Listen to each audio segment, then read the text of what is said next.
Hey guys, tonight we travel way back, before mini tubes and plastic bristles, before bathrooms even existed. Imagine waking up in a damp cave, your mouth tasting like smoke and mammoth stew, and there's no toothpaste, no toothbrush, just you, your breath, and the smell of yesterday's survival. You probably wouldn't survive modern social etiquette with that kind of morning breath. So, before you get comfortable, take a moment to like the video and subscribe, but only if you genuinely enjoy what I do here. I'd love to know where you're listening from and what time it is there. So drop your location and your local time down below.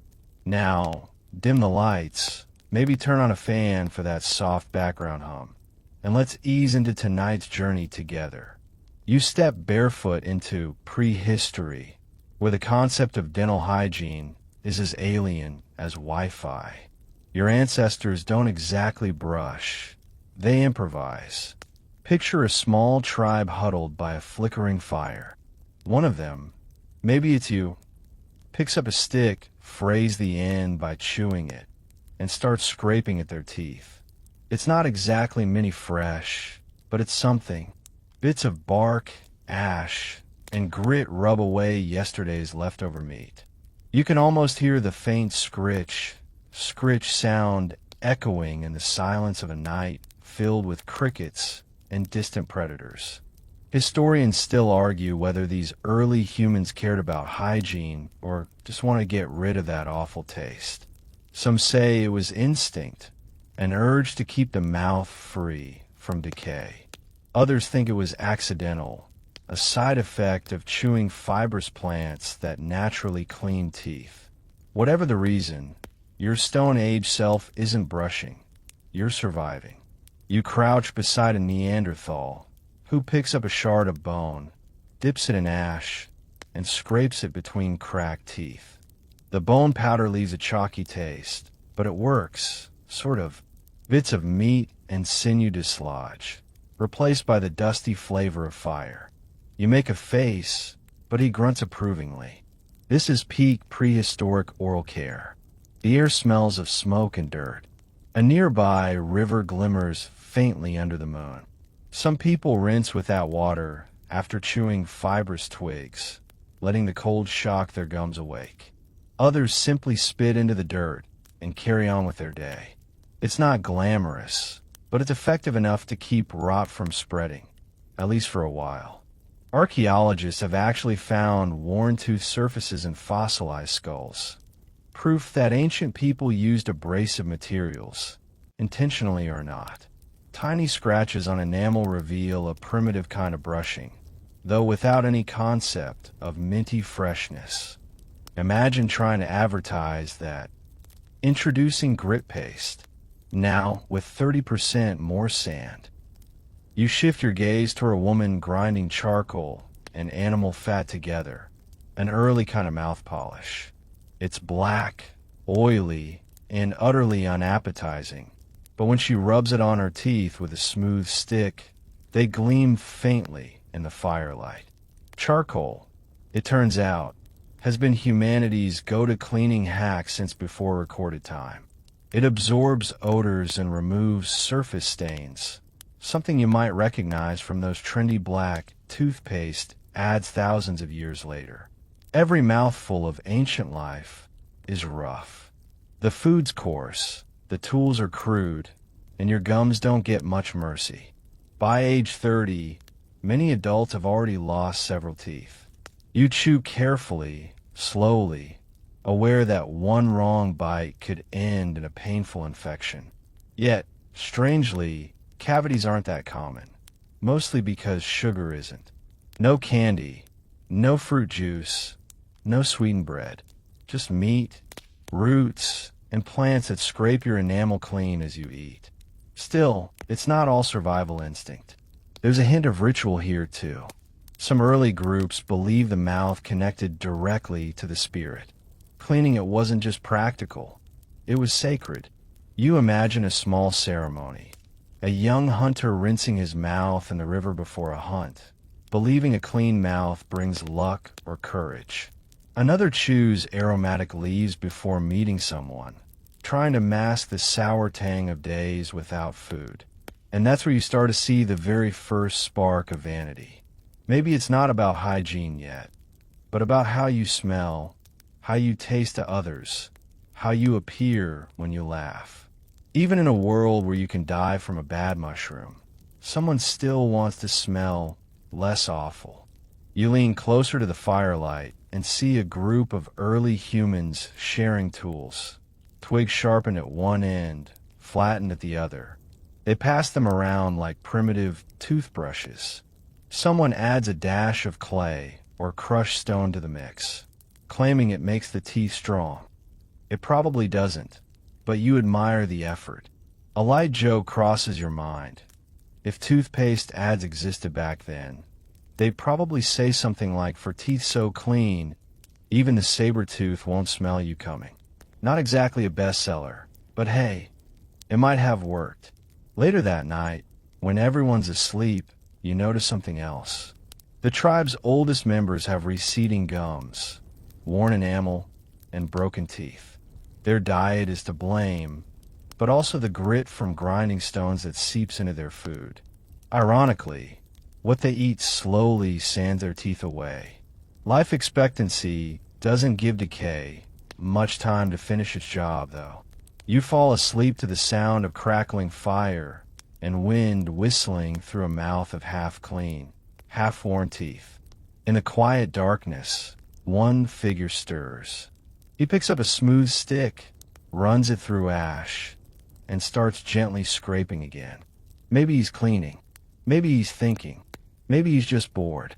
But in that simple motion, rubbing, scraping, spitting, humanity unknowingly takes its first small step toward the toothbrush aisle you know today. You'd never guess that this crude ritual, born in dirt and darkness, would one day evolve into a multi-billion-dollar industry promising advanced whitening and 24-hour protection. But for now, it's just ash, twigs, and a mouth that feels a little less gross in the morning. As the fire fades, the world shifts. You can almost sense the next age approaching. The rise of temples, of perfumes, of civilization itself. And along with it, the idea that a clean mouth might mean more than just survival. It might mean beauty, health, and even status. You stretch, blink into the smoky dawn, and prepare to walk into the age of the pharaohs, where oral care becomes an art form carved in stone. The air grows warmer as the centuries unfold, and the cave smoke fades into the scent of myrrh, lotus, and desert wind.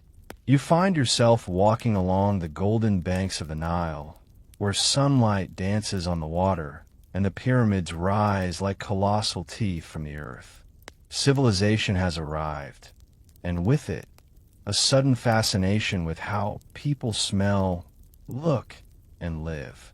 The Egyptians, of course, take everything to another level. You wander through a bustling marketplace in Thebes.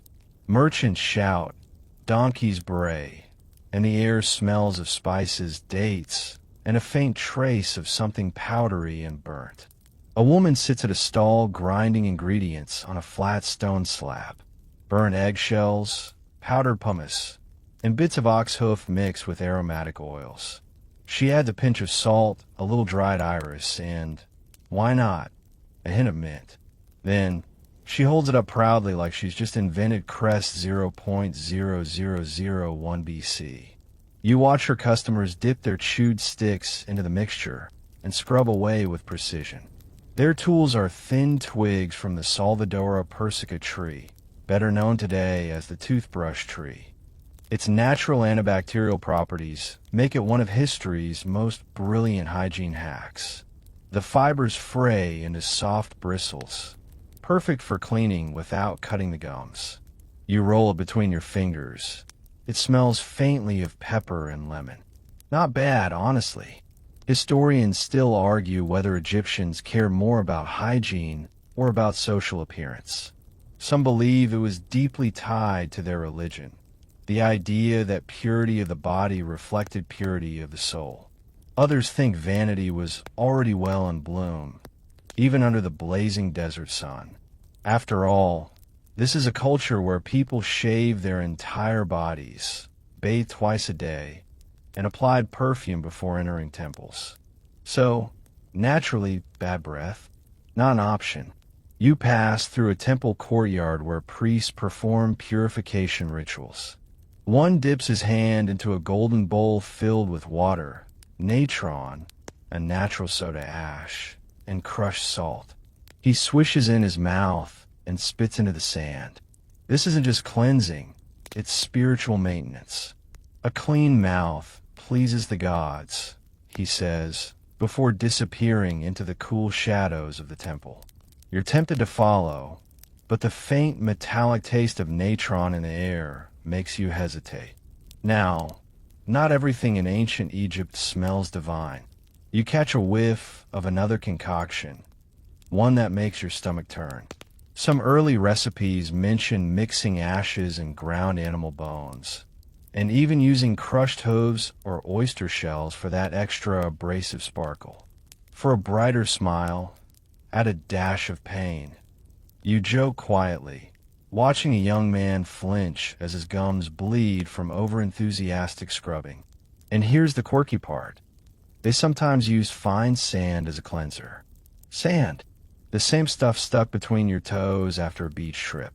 Egyptians truly embrace the idea of exfoliation everywhere. You imagine a toothpaste commercial from back then, New Desert Bright, because who doesn't love that gritty, clean feeling? Yet, for all the harshness, there's elegance in their obsession.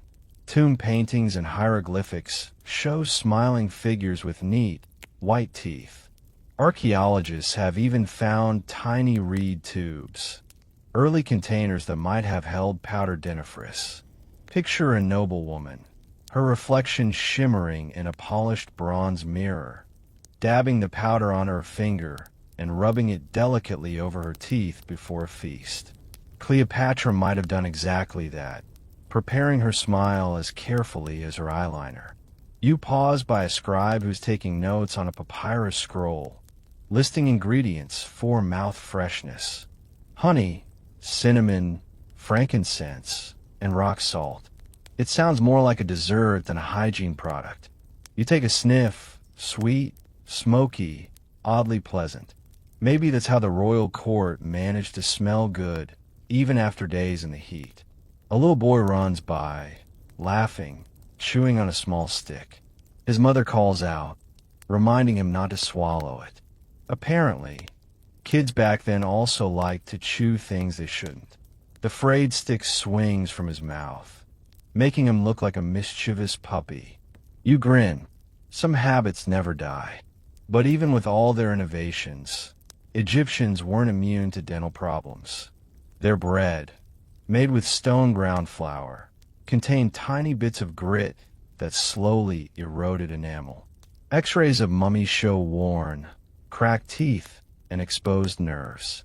You imagine a high priest clutching his jaw, whispering prayers to ease the pain, while a healer applies honey mixed with crushed herbs as a primitive anesthetic. One inscription you stumble upon describes a toothache remedy that sounds like alchemy gone wrong. A paste of cumin, onion, and incense wrapped in cloth and pressed to the gums. The smell alone could chase away spirits or your friends. Still, there's a kind of comfort in seeing how advanced they already were. They had specific recipes, oral rituals, even beliefs connecting teeth to divine order. The mouth is the gateway to the soul, one priest says solemnly, rinsing again with natron water. You nod, pretending to understand, even though you're mostly thinking about how terrible that must taste. By nightfall, the market quiets, and the scent of crushed herbs hangs in the air. You find yourself near a craftsman's stall, where someone's shaping bone handles into what might be early tongue scrapers. He sells them alongside combs and mirrors, a full hygiene kit, 3,000 years before Amazon. The tool glimmers under torchlight, polished smooth, elegant in its simplicity. You realize you've stepped into an era where hygiene is no longer just survival. It's identity. To be clean is to be civilized. To smell sweet is to be divine. You lean over the Nile, rinse your mouth in the cool water, and taste the faint grit of silt on your tongue. Even that feels anciently familiar, like brushing with history itself. As you watch the moon reflect on the river, a thought lingers. People here brush not only to please the gods, but to present their best selves to each other. It's the earliest whisper of what we still do every morning. Scrub away yesterday to start clean again. Tomorrow, you'll walk north, where Egypt's rituals meet even stranger recipes. Perfumed powders will give way to honeyed pastes and ingredients that make your stomach churn. And somehow, yes, crocodile dung will find its way into the story. You sigh softly, smiling. The things people will do for fresh breath. The sun rises heavy and golden over the Nile, spilling its light across a land that smells faintly of perfume, incense, and something far less pleasant. You stretch, rubbing sleep from your eyes, and walk into the heart of Egypt's strangest beauty ritual yet. Because now, brushing isn't just a morning routine. It's a performance, a fragrant art form, and occasionally a biohazard. In the grand courtyards of Thebes, servants fan noble women who recline on cushions, their mouths being dabbed delicately with mixtures so extravagant they'd make a spa jealous. You lean in curiously as one attendant stirs honey with powdered salt and herbs, forming a sticky paste. The woman opens her mouth and lets her servant gently rub the blend on her teeth. It glistens in the sunlight, sweet, golden, and utterly impractical. You almost want to whisper, "Ma'am, you're brushing with dessert." Honey, though, wasn't chosen just for its taste. Egyptians believed it had cleansing powers. It was antibacterial, healing, divine. In their eyes, coating your mouth in honey was like inviting the gods themselves to bless your breath. But as you watch, you realize the sweetness lingers a little too long. Flies buzz nearby, drawn to that sugary shine. So much for divine freshness. Then comes the royal crowd, the high priests, the courtiers, and the ambitious few who believe appearance is a kind of magic. One nobleman approaches a mirror-polished bronze plate, baring his teeth proudly as a servant applies a darker concoction. "Crocodile dung," she says without a hint of irony. Your stomach lurches. Surely, that's a joke. But no, it's history's least appetizing cosmetic. Some recipes combined animal waste with sour milk, honey, or crushed mint, believing it would whiten the teeth or freshen the breath.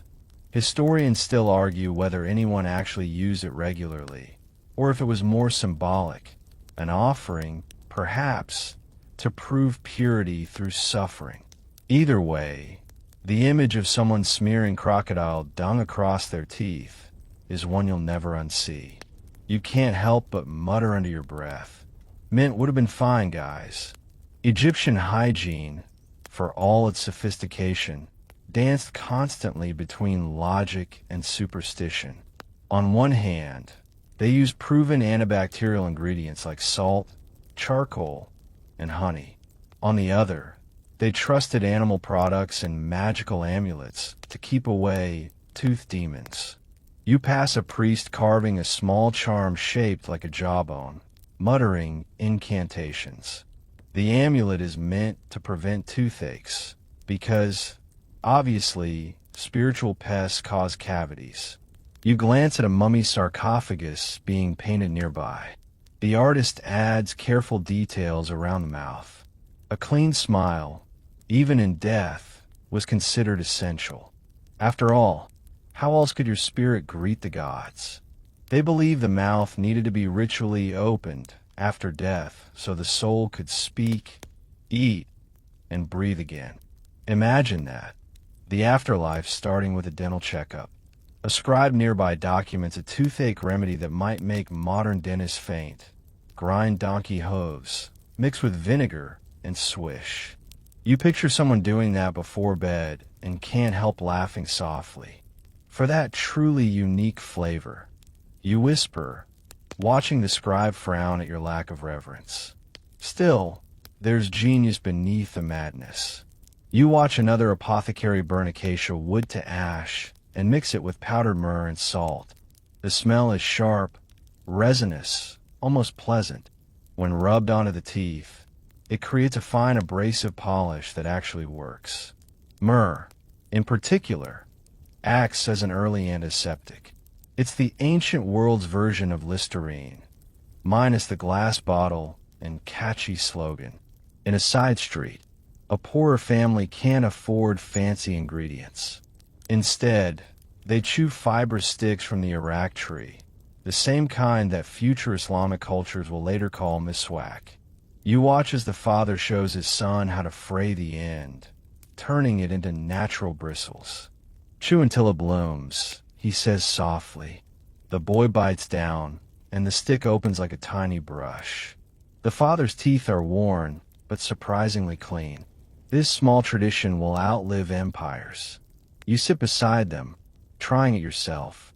The wood tastes bitter and earthy, but the sensation is strangely satisfying. Your teeth feel polished, your gums tingle. You start to understand why this habit survived across continents for millennia. The marketplace around you hums with gossip. One woman whispers that the queen's smile gleams brighter than gold, thanks to a new royal mixture. Another laughs, claiming it's just imported salt from the Red Sea. Someone else insists she uses crushed pearls. You realize something profound. People have always been willing to suffer, spend, or believe anything for beauty. You wander toward the temple gardens, where lotus flowers float lazily on the water. Priests are preparing mouthwashes scented with these blossoms, believing the fragrance purifies the spirit. You cup some in your hands and rinse. The taste is delicate, floral, almost otherworldly. For a fleeting second, you understand the devotion, the desire to feel pure, to smell divine, to erase the taste of mortality itself. But even here, reality seeps through the perfume. You pass a laborer carrying a heavy basket of grain. He smiles wearily, revealing teeth blackened from grit and decay. His breath carries the sourness of fermenting bread. No crocodile pays for him, just survival. The difference between classes is visible in every smile. The rich cleanse for pleasure. The poor scrape by out of necessity. By dusk, the city glows amber. A faint breeze carries the mingled scents of honey, smoke, and river water. You sit on a step and watch a woman rub a strange paste on her gums while whispering a prayer to Isis. Her teeth glimmer faintly in the twilight. She looks peaceful, devout. Maybe for her, it's not about cleanliness or beauty. It's about control. In a world where so much is ruled by chance, tending to your mouth is a small, daily victory. The night deepens. Somewhere far off, crocodiles grunt in the shallows, as if mocking the humans who dare to use their waste in pursuit of perfection. You chuckle softly and think, we'd do anything for a wider smile, wouldn't we? The stars shimmer above, ancient and patient. The pharaoh's palace flickers in the distance, its marble reflecting the firelight of 1,000 torches. Inside, perfumes and powders promise eternal youth. But outside, along the river, a child still chews on a twig, spitting into the sand, repeating a gesture as old as humanity. Soon, those gestures will travel beyond Egypt, across the Mediterranean. The Greeks will pick up the habit, turning it into philosophy and routine. The Romans will industrialize it. And you'll keep walking forward through time, one toothbrush tree at a time. The air cools as you leave the golden dunes behind and cross the deep blue of the Mediterranean. The smell of salt and olive oil replaces incense and honey. You step ashore in the bustling ports of ancient Greece, where men debate everything: ethics, the cosmos, and yes, even dental care. You find yourself on a narrow street in Athens, the stones warm under your feet. Merchants sell herbs, oils, and powders, calling out their miraculous uses for hair, for skin, for teeth. You pause at a stall where a man in a linen tunic holds up a small clay jar. Tooth powder, he declares proudly. You peer inside. It's a mix of crushed bones, oyster shells, and burnt animal hooves. You wince, thinking it's like brushing with a barbecue pit. But it's genius, in a way. Those calcium-rich ingredients scrub and polish, removing buildup from a diet heavy in bread and olives. Ancient Greeks prized cleanliness. They bathed daily, perfumed their hair, and, if they could afford it, kept their mouths reasonably fresh. Still, brushing wasn't yet a daily ritual. It was something done before feasts, religious ceremonies, or, frankly, whenever someone reminded you your breath could wake the dead. A philosopher nearby, perhaps a student of Hippocrates, writes down one of his tooth care recipes. Take fine pumice, salt, and vinegar. Rub with a linen cloth. He claims it strengthens gums and keeps the mouth pleasant to the nose. You smirk, imagining the father of medicine moonlighting as the first dental influencer. Historians still argue whether these Greek powders were more symbolic than effective. Some evidence suggests that people used them mainly to scent the breath, not to actually prevent decay. After all, cavities weren't their biggest issue. Gum disease was. And a mouth rinse made from wine or vinegar, though refreshing, probably did more harm than good. You imagine swishing vinegar and immediately regret it. As the day warms, you wander toward the agora, the city's beating heart. A wealthy woman adjusts her tunic, holding a bronze mirror close as she rubs a powder of charcoal and crushed herbs along her teeth with a small linen strip. Mint and sage, she tells her friend, for a clean tongue and gentle breath. You notice the faint green stain on her fingertips and think, at least it smells better than the oyster shell paste. Nearby, a young athlete jokes with his friends. No one wants to kiss a mouth that smells like goat cheese, he laughs. His friend tosses him a sprig of parsley, a common Greek breath freshener. You try it too. It's sharp and clean, though it feels more like salad than hygiene. But somehow it works. In the marble shade of a colonnade, an older man, his teeth worn to dull stumps, complains to his apprentice. When I was young, we didn't fuss about teeth. We just chewed fig twigs. The apprentice shrugs. Maybe that's why you whistle when you talk, master. You can't help but grin. Even here, millennia before modern dentistry, people make the same old jokes about aging teeth. By evening, you cross the sea again, this time to Rome, where everything is louder, grander, and, frankly, a bit grosser. The Roman streets pulse with life and smell. Public baths steam with scented oils, but the gutters, let's just say toothpaste, isn't the only thing they could use. In a bustling marketplace, a seller waves a small ceramic pot under your nose. Roman dentifrice, he declares. You peer inside. It's white, pasty, and smells faintly of ammonia.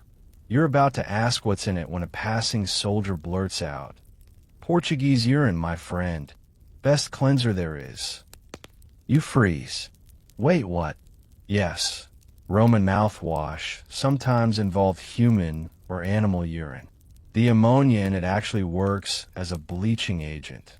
Scientifically valid, disgustingly practical. Wealthy Romans imported Portuguese urine specifically because it was believed to be stronger, You can almost hear the marketing pitch. Imported freshness, straight from Lisbon. You gag a little, but curiosity wins. You watch as a merchant mixes the urine with charcoal, pumice, and myrrh, stirring until it forms a pale paste. He dips a small rag, hands it to a customer, and says proudly, "Whiten as the gods intended." The man grins and begins rubbing away. You take a step back, just in case. Historians still debate whether everyone used this, or just the truly devoted. Some sources say it was mainly barbers and actors who relied on the practice, obsessed with appearance. Others claim it was common enough that the emperor even taxed imported urine. You can't decide which is worse, the act itself, or paying taxes for it. But not everything Roman is repulsive. You follow a group of women carrying jars of mint oil and crushed rose petals to the baths. They gargle with a fragrant mixture, their laughter echoing off marble walls. Mint, rose, and myrrh were the ancient world's triple threat of freshness. For a moment, the scent almost hides the city's stench. Later that night, you dine with a Roman senator who insists on a strict grooming ritual. After each meal, he rinses with wine, scrapes his tongue with a bronze tool, and rubs his teeth with a paste of ash and oyster shells. A clean mouth, he boasts, is the mark of a civilized man. You nod politely, though his breath still carries a hint of garlic and empire. You notice something deeper here. Cleanliness has become a social code. The Greeks connected it with philosophy and health. The Romans made it a badge of refinement. To neglect your teeth is to neglect your image, your standing, your very self. It's no longer just about hygiene, it's about dignity. And yet, irony lingers. You see marble busts of noblemen grinning wide, sculpted with perfect, symmetrical teeth. But real Romans? Many suffered from decay, abscesses, and lost molars. You glance around at the laughter, the feasts, the golden goblets, and realize that beneath the glamour, everyone's still just trying to smell slightly less like dinner. As the feast fades and torches flicker, you lean back against a cold marble wall, thinking about how far humans have come. From bone sticks in caves to oyster shell polish and imported urine. Progress, it seems, has an odd sense of humor. Tomorrow, you'll wake in another world entirely, where alchemists and healers mix herbs under the red lanterns of China, searching not only for clean teeth, but for cosmic balance. You close your eyes, letting the sound of Roman laughter fade into the hum of the Silk Road ahead.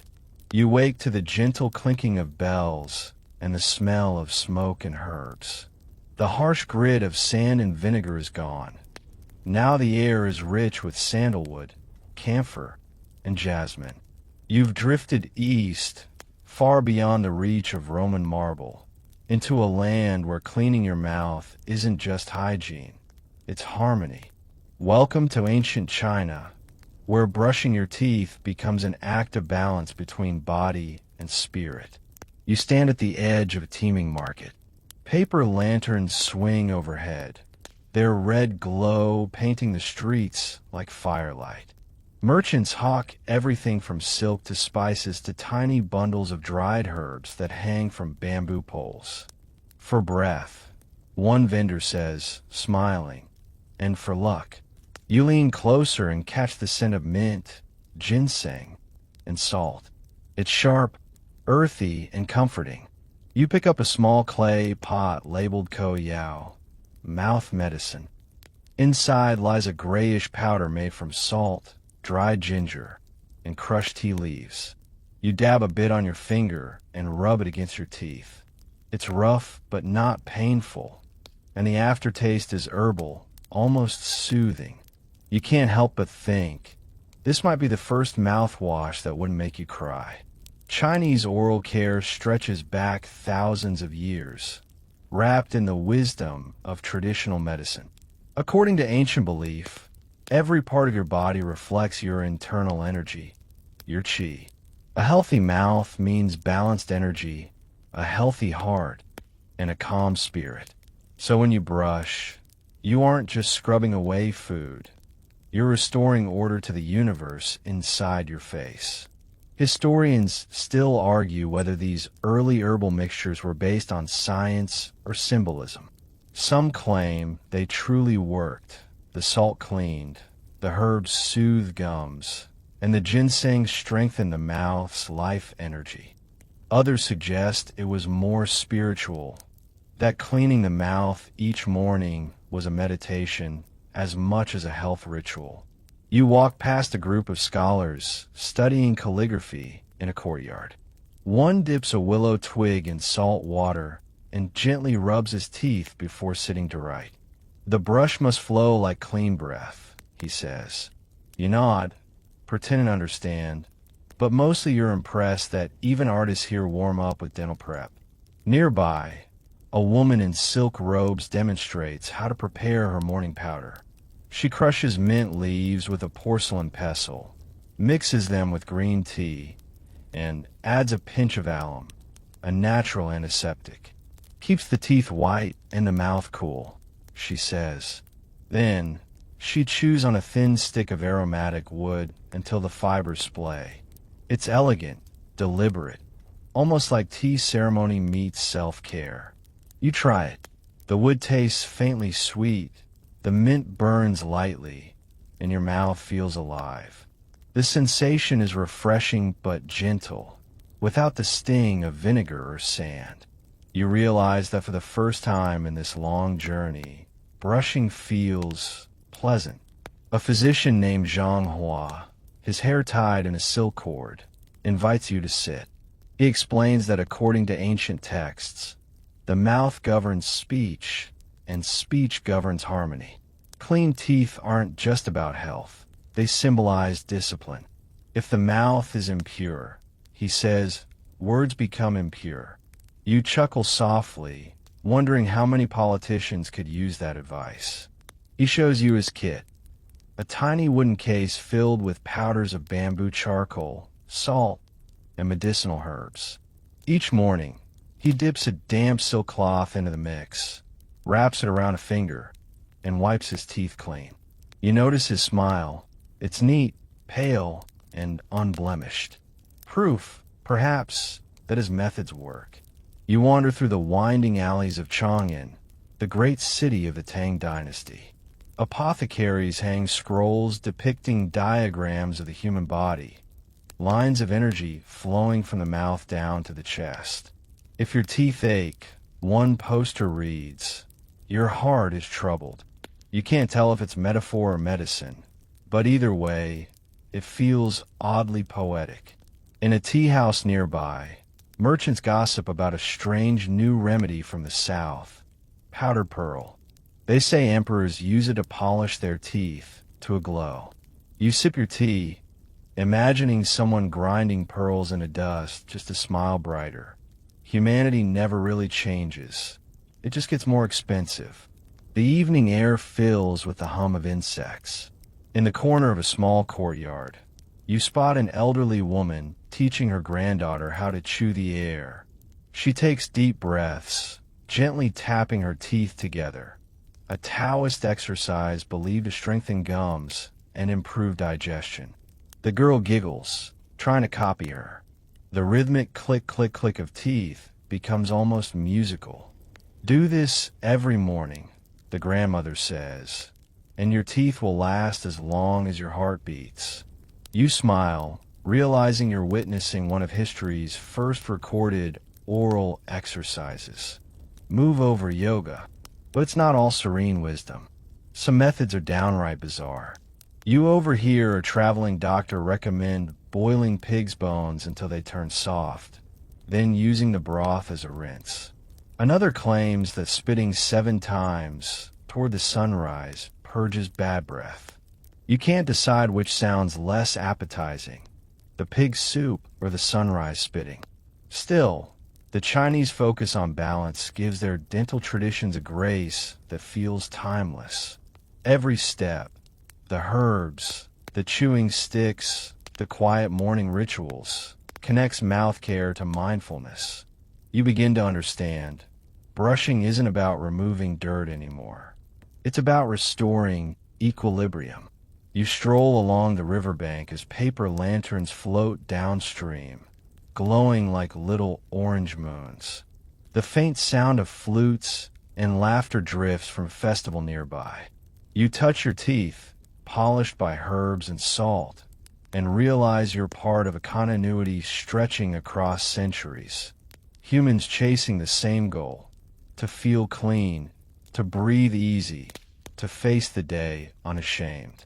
Tomorrow, you'll travel further still, to the lands of the Indus and the Ganges, where sacred trees and ritual prayers redefine what it means to cleanse. But for now, under this soft Chinese moon, you breathe in mint and jasmine and think, maybe humanity's breath finally smells halfway decent. The air thickens with humidity as you drift south and west, away from the misty gardens of China toward the rich, sun-baked plains of India. The scent changes, no longer jasmine and tea, but sandalwood, smoke, and turmeric.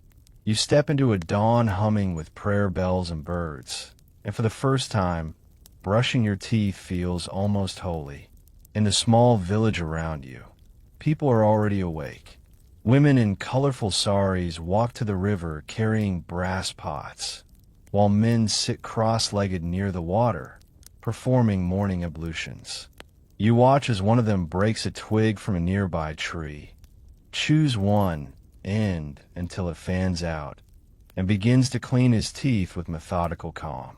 The twig comes from the neem tree, a plant so bitter it makes you wince just smelling it. Yet here, it's treasured like gold.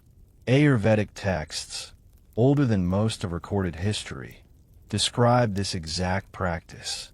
According to ancient Indian philosophy, oral care is a spiritual act, part of a morning routine called dinacharya, the rhythm of daily life. Cleaning the mouth purifies not just the body but the mind. Your tongue tells the truth of your health, an old man tells you, smiling with half a dozen missing teeth, but the confidence of a guru. He holds out a fresh neem twig. Chew, he says. You hesitate, but curiosity wins. The bark releases a bitter, medicinal taste that burns and cools at once. Your eyes water, your face twists, and he laughs gently. Bitter cleanses, he explains. And surprisingly, after a few moments, your mouth feels awake, raw but fresh. Neem twigs act as natural antiseptics, filled with compounds that kill bacteria and soothe gums. Historians still argue whether the practice began purely from observation or from deep herbal knowledge passed through generations. Whatever its origin, it works. Modern science even confirms it. Neem contains antibacterial and anti-inflammatory agents powerful enough to rival commercial mouthwash. You grin, realizing that every mini brand on your supermarket shelf is basically an ancient tree in disguise. You wander through a bustling bazaar where apothecaries grind herbs into fine powders. The smell is intoxicating. Camphor, clove, basil, cardamom. Each vendor claims to hold the secret to perfect oral health. One offers a paste of charcoal and rock salt mixed with mustard oil. Another swears by a rinse made from boiled guava leaves. You peek inside his cauldron. It looks more like soup than mouthwash, but he insists it cures toothworms. Toothworms? Yes, that old myth survives here too. For centuries, many cultures believed tiny creatures inside the teeth cause decay. Ayurvedic healers didn't dismiss the idea outright. Instead, they offered remedies that happened to work anyway. Burnt herbs, smoke, oils, all of which had antibacterial effects, even if the worms never existed. You stop at a small temple, where the morning rituals continue. A priest dips his finger in sesame oil, swishes it in his mouth, and spits it into a clay bowl. Oil pulling, he says when you raise an eyebrow. It draws out impurities. The oil glistens in the sun like liquid gold. The method seems ancient, yet strangely familiar. You've probably seen influencers on TikTok trying the same thing, claiming it whitens teeth. History, it seems, never stops recycling trends. You sit near the temple steps as a group of children chew on sticks of babul tree, laughing between bites. The sticks stain their tongues orange, but their teeth gleam white in the sunlight. A woman nearby uses her sari to wipe her mouth clean, then folds her hands in prayer. Clean body, clean spirit, it's all the same. One healer approaches you, holding a small copper bowl filled with powder. Try, he says softly. Inside is a mix of clove, salt, and crushed betel nut. You rub it on your teeth. It tingles, then numbs. For pain, he explains. The clove oil seeps through, its spicy aroma both pleasant and powerful. You suddenly remember how modern dentists still use clove for numbing. Some things are too effective to ever go extinct. Each taste has a purpose. The healer continues. Salt cleanses, bitter purifies, sweet nourishes, spicy awakens. It's not just dental advice, it's poetry. You realize that every morning routine here is a form of meditation. People don't rush through it. They savor it, the way you might sip coffee before a long day. The streets buzz with life. Monkeys chatter from rooftops, vendors call out prices, and somewhere a flute plays faintly. You spot a young monk in saffron robes sitting beneath a banyan tree. He holds a palm leaf scroll inscribed with verses from the Charaka Samhita, one of Ayurveda's oldest texts. He reads aloud, voice calm as the river. A wise man cleans his teeth with twigs of bitter, pungent, or astringent taste, never sweet. You smile. Even 2,000 years ago, people knew sugar was trouble. Historians still debate how widely these practices spread. Some believe Ayurvedic tooth care influenced other cultures via trade routes. Others say the tradition evolved independently in every region that valued cleanliness. Either way, the neem stick and oil-pulling rituals would eventually travel west, carried by merchants along the Silk Road, whispering ancient wisdom into foreign mouths. As the sun sets, the air glows orange. You sit beside the Ganges, watching devotees bathe in the holy water. A woman beside you rinses her mouth, murmuring a prayer for purification. The water ripples, carrying away her breath, her thoughts, maybe even her worries. You realize that in this culture, brushing your teeth isn't just maintenance. It's confession, renewal, and gratitude rolled into one. A gentle joke crosses your mind. You've never truly brushed until your soul feels minty. You chuckle quietly, and for a moment, you feel that truth deep down. The sky darkens, fireflies shimmer, and distant bells echo across the river. You close your eyes, tasting the faint bitterness of neem on your tongue, and it feels grounding, ancient, honest, alive. Tomorrow, when you open your eyes again, the sacred will fade into the smoky grit of medieval Europe, where the art of oral care takes a dark, rotten turn.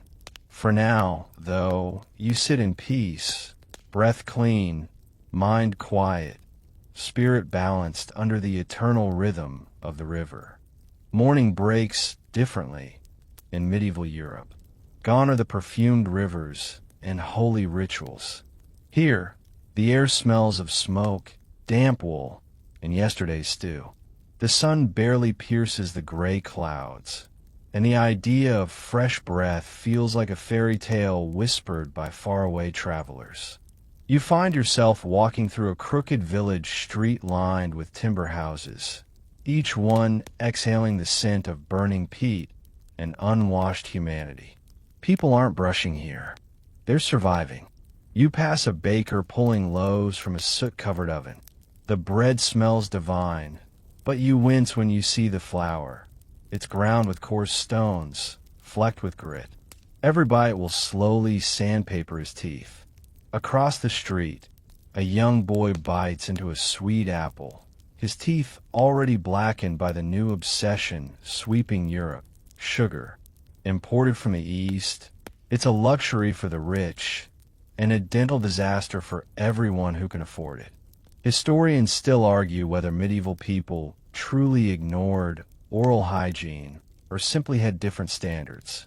Some evidence suggests they rinsed with vinegar, wine, or mint water, and chewed aromatic herbs like parsley and cloves. Others say most people simply accepted bad teeth as a fact of life, like rain or plague, judging by the smiles around you. The truth lies somewhere unpleasantly in between. You step into a dim cottage where a woman hums while stirring a pot of herbs. For the mouth, she tells you, offering a ladle of murky liquid. You sniff. It's vinegar infused with sage and salt. Rinse, she insists. You obey. The sting nearly brings tears to your eyes. She smiles proudly. That means it's working. You cough and wheeze, realizing medieval medicine often measured success by pain level. In wealthier households, hygiene becomes a form of etiquette. Nobles keep pewter boxes of scented powders, ground cloves, mint, and burnt bread. Before feasts, servants bring the powder on linen cloths so guests can wipe their teeth. It's a status symbol, not a daily habit. You imagine a lord leaning back after dinner, belching triumphantly, then dabbing his mouth with perfume dash while claiming he's freshened up. A jester nearby cracks a joke. Clean teeth? That's what the monks pray for. Everyone laughs, except the monks. Ironically, they're among the few who care about hygiene. In monasteries, daily routines include washing, grooming, and sometimes rinsing the mouth with wine. One monk explains, cleanliness honors God, though not too much. It tempts vanity. You picture him spitting wine discreetly into a wooden bowl and muttering a psalm between gargles. The church, in its immense power, shapes even dental habits. Some saints are said to have miraculously fresh breath, proof of purity. Others, like Saint Apollonia, become patrons of toothache sufferers. You see villagers lighting candles before her icon, praying for relief while clutching swollen jaws. In the absence of dentists, faith fills the gap, though not the cavities. Still, humanity's creativity never fully dies, even in the Dark Ages. Apothecaries sell tooth powders of burnt rosemary, salt, and crushed shells. The wealthy add honey for taste, creating the first medieval toothpaste, sticky, sweet, and ironically cavity-inducing. One recipe even suggests mixing powdered coral with vinegar for a smile fit for angels. You look at the result, an abrasive red sludge, and think, more like a smile fit for the grave. You wander through a castle courtyard during a feast. Laughter booms, goblets clink, and everyone's breath could probably stun a horse. A knight leans in too close, boasting of his conquests. You subtly step back, pretending to admire the torches. Hygiene, you realize, is not yet chivalric virtue. But among the lower classes, necessity breeds its own wisdom. A shepherd chews on a piece of hazel wood to clean his teeth. A washerwoman uses a rag dipped in ash to scrub her gums. A mother teaches her daughter to rinse with salt water after meals, to keep the worms away, she says. The worms again. Those imaginary little devils persist across centuries, haunting every ache and cavity. In the cities, dentists, or rather, tooth drawers, set up in marketplaces. Their tools glint ominously: iron pliers, hooks, and hammers. Crowds gather to watch as they yank out teeth in public, sometimes with music playing to drown the screams. You stand frozen, horrified and fascinated. When it's done, the tooth drawer holds up his trophy like a hunter showing off a catch. The crowd cheers. The patient faints. You wander away, shaken, passing an apothecary's stall where a sign promises powder to whiten the smile, made from burnt bread and chalk. You think of modern charcoal toothpaste ads and laugh quietly. Some marketing never dies. It just changes fonts. That night, the streets fall silent. The only light comes from the moon, reflecting on puddles of rain. You duck into a small inn, where travelers sit by the hearth. A man from the east speaks of strange powders that leave the mouth cool as snow. Another mentions chewing sticks used by desert tribes. They laugh, dismissing it as superstition.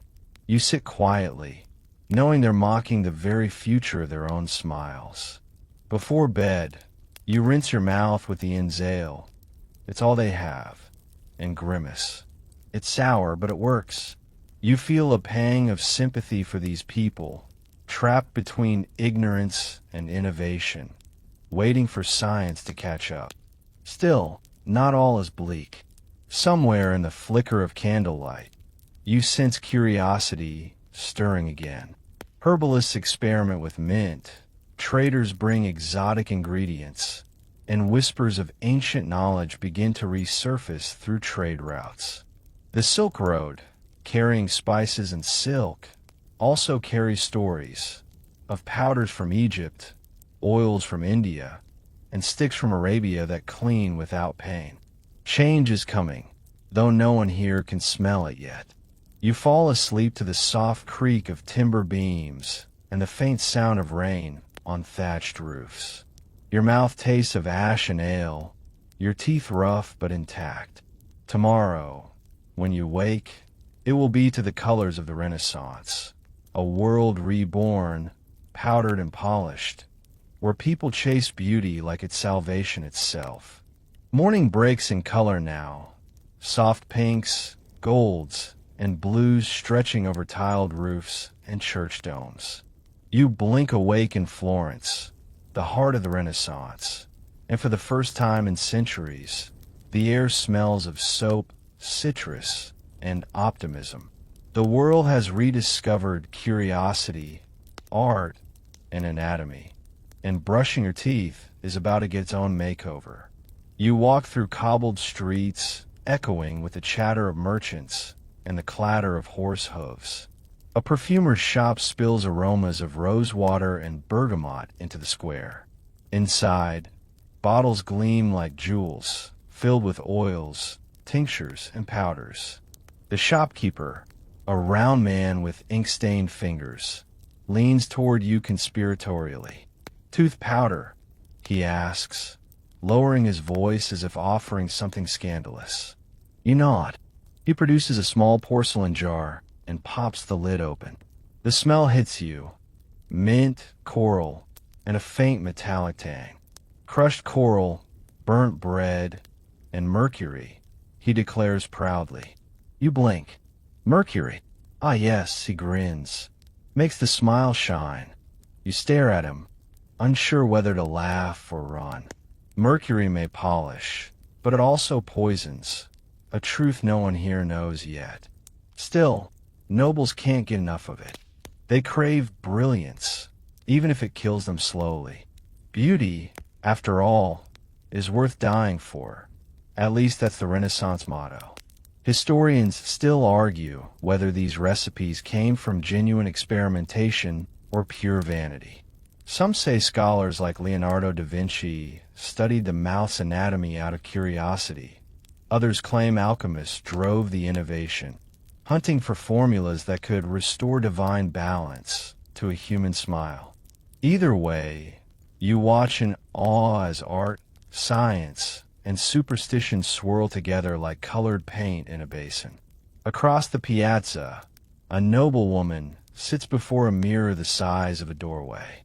Her maid prepares her morning polish, a paste of burnt alum, honey, and salt. The woman rubs it gently with a linen cloth, humming a tune. When she's done, her teeth gleam faintly, her gums red as roses. A mouth should shine like marble, she tells you with practiced elegance. You don't have the heart to tell her that marble also cracks. At a nearby cafe, scholars debate whether bad teeth signify sin or diet. One claims decay is divine punishment for indulgence. Another argues it's just too much sugar from the New World. You sip your espresso, bitter and new to Europe, and silently side with the sugar theory. In Venice, the obsession grows stronger. Traders return from the East with exotic powders. Baking soda from Egypt, charcoal from Arabia, and cloves from India. Apothecaries mix them with crushed pearls for the wealthy and burnt bread for the poor. For whitening, they claim, though the results vary between dazzling and disastrous. You see one young man leave a shop grinning proudly, only to reveal gums so raw they're bleeding. You wince. And yet, the Renaissance does something no previous era managed. It connects beauty to self-care. People bathe more often, perfume their hair, and groom their teeth not only for status, but for pleasure. Cleanliness becomes fashionable. You wander through the courtyard of a Florentine palace as lords and ladies prepare for a masquerade. The air is alive with the scent of clove and orange peel. Even the servants chew mint leaves before the evening's festivities, because nothing ruins a sonnet like foul breath.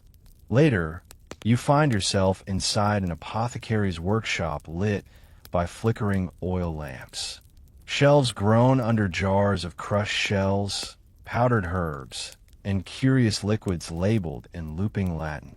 The apothecary dips a brush made from pig hair into a chalky paste. For noble clients, he explains, a new fashion from France, brushing, not rubbing. He demonstrates in small circular motions. The sound, soft, rhythmic, feels strangely modern. You lean closer, mesmerized. The world's first true toothbrush moment, hiding inside a dusty back room. Still, not everyone joins this sparkling revolution. Out in the countryside, peasants rely on simpler remedies: ash, salt, and vinegar. Some rub their teeth with sage leaves. Others chew twigs from fruit trees. Their smiles are crooked but honest, untouched by mercury or vanity. When you ask a farmer about cleaning his teeth, he chuckles. If you can still bite your bread, what's the problem? Fair point. Yet everywhere, the idea of beauty transforms. Artists paint portraits with radiant smiles. Poets describe breath sweet as lilies. Even Shakespeare, who will arrive a century later, owes something to this obsession. You stroll past a young artist sketching a woman's face, her teeth small and gleaming, her expression serene. Perfection, he murmurs. You think of all the coral dust and vinegar it took to make it so. Historians still debate whether Renaissance hygiene truly improved health or merely polished appearances. Evidence suggests tooth decay actually worsened due to the sugar boom, but people simply got better at hiding it. You smirk. So much for enlightenment. A priest walks by, sprinkling holy water and muttering blessings. The mouth speaks truth, he says, so let be clean. You imagine an entire congregation gargling before confession. The Renaissance manages to make holiness and halitosis sound like mortal enemies. Evening settles over the canals of Venice. Gondolas glide under bridges, their passengers laughing softly. You sit by the water, watching ripples reflect lantern light. A nobleman nearby offers you a pinch of whitening dust, made from crushed cuttlefish bone and sea salt. You try it, and for a moment, Your teeth feel smooth, your tongue tingling. Then you taste blood. You smile anyway. That's the Renaissance for you. Beautiful, brilliant, and just a little bit toxic. A stray cat curls beside you, purring. You lean back against the stones, listening to distant music drifting from a masquerade ball. Somewhere in the night, a powdered lady hides her bad teeth behind a painted fan, and a poet writes about her perfect smile. You close your eyes, thinking how humanity keeps inventing pain in the pursuit of beauty. Tomorrow, the candles will burn lower, the corsets will tighten, and the powdered smiles will travel across oceans. In colonial America, things will get simpler again, rougher, grittier, and more honest.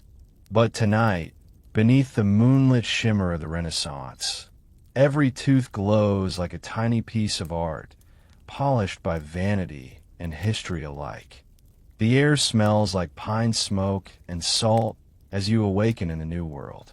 It's rough, raw, and wide open, a far cry from the perfumed palaces of the Renaissance. The year feels young here, the 1600s maybe, and you're standing in a wooden cabin somewhere in colonial America, surrounded by creaking floorboards and the relentless hum of mosquitoes. The first thing that hits you? Simplicity. Gone are the jars of crushed pearls and coral powders.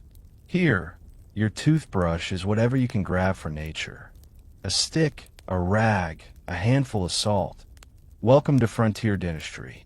You watch a woman in a long dress preparing breakfast by the hearth. Before she eats, she takes a small pinch of salt from a jar and rubs it directly on her teeth with her finger. Keeps the rot away, she mutters. You try it yourself, wincing at the sting. Your gums protest, but there's an oddly satisfying clean afterward. Salt, sharp, drying, ancient, has never stopped working. Historians still argue whether colonists cared about oral hygiene out of vanity or survival. Evidence from journals and inventories suggests both. Some settlers brought tooth powders from Europe, simple mixtures of chalk, burnt bread, or soot. Others relied purely on the land. Ashes from the fire pit, charcoal from yesterday's logs, or baking soda mined straight from dry lake beds. Whatever cleaned, they used. Outside, a blacksmith sharpens a blade while humming a psalm. You notice his teeth, yellowed but sturdy. He tells you he brushes once a week with ashes from maple wood and a drop of whiskey for courage. You laugh, though the idea doesn't sound too bad in this cold morning air. A traveling preacher nearby warns his congregation that toothaches are a punishment for gluttony. His breath smells like tobacco and coffee, and you can't help but smirk. The congregation nods solemnly anyway. You realize that for many colonists, bad teeth aren't just an inconvenience. They're a moral lesson. By noon, the village comes alive with trade. A merchant from England opens a trunk filled with goods, cloth, spices, and a few small tins labeled tooth powder. Curious, you open one. Inside is a pale gray dust that smells faintly of soap. Powdered chalk and sage, he explains, with a touch of camphor. You imagine brushing with it, and your mouth feels dry just thinking about it. Still, it's progress. One step closer to toothpaste as you know it. You follow him down to the dock, where crates of sugar gleam like treasure. Sweetness is spreading fast, and so are cavities. Children chew molasses sticks as sailors laugh nearby, showing gaps where teeth used to be. No one seems too concerned. A missing molar is just part of life. In the evenings, settlers gather by firelight to share remedies. One swears by rubbing tobacco on aching gums. Another uses vinegar and salt as mouthwash. A third claims that rinsing with strong rum kills the pain and the guilt. You almost admire the creativity, half medicine, half self-medication. A wealthy landowner invites you to his home, proud of his imported toothbrush. He pulls it from a carved wooden box.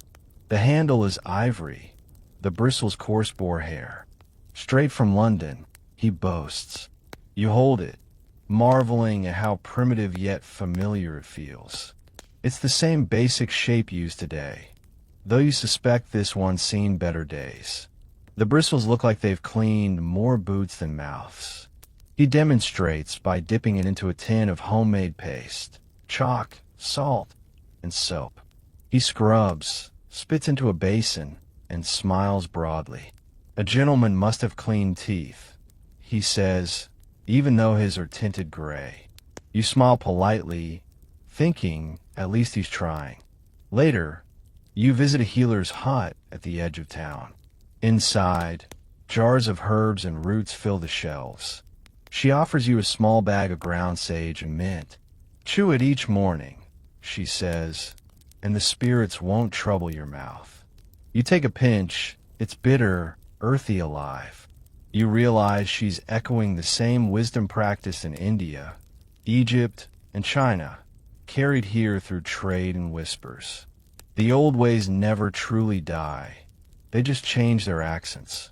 As the sun sets, the town gathers for supper. You sit near a fire, sharing cornbread and salted meat. People laugh, sing, and eat with abandon. You notice a few grimaces when someone bites down too hard on a bad tooth, but no one complains.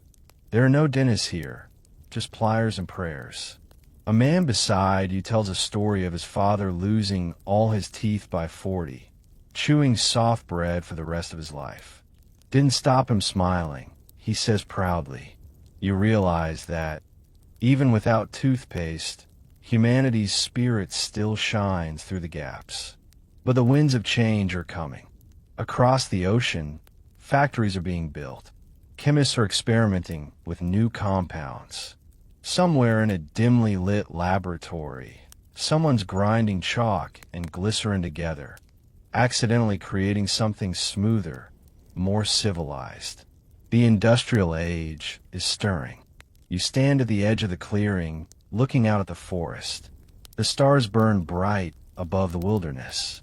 You take one last deep breath of smoke and pine, and your mouth tastes faintly of salt, soot, and history. Tomorrow, the world will turn again toward iron, engines, and science. Tooth care will leave the hearth and enter the factory. You'll walk through a century of inventions, some brilliant, some bizarre, and some soapy enough to make you miss vinegar. But for now, the night hums quietly, and the firelight dances on your worn but human smile. The year turns smoky and loud. You open your eyes to the rhythmic clang of hammers and the hiss of steam.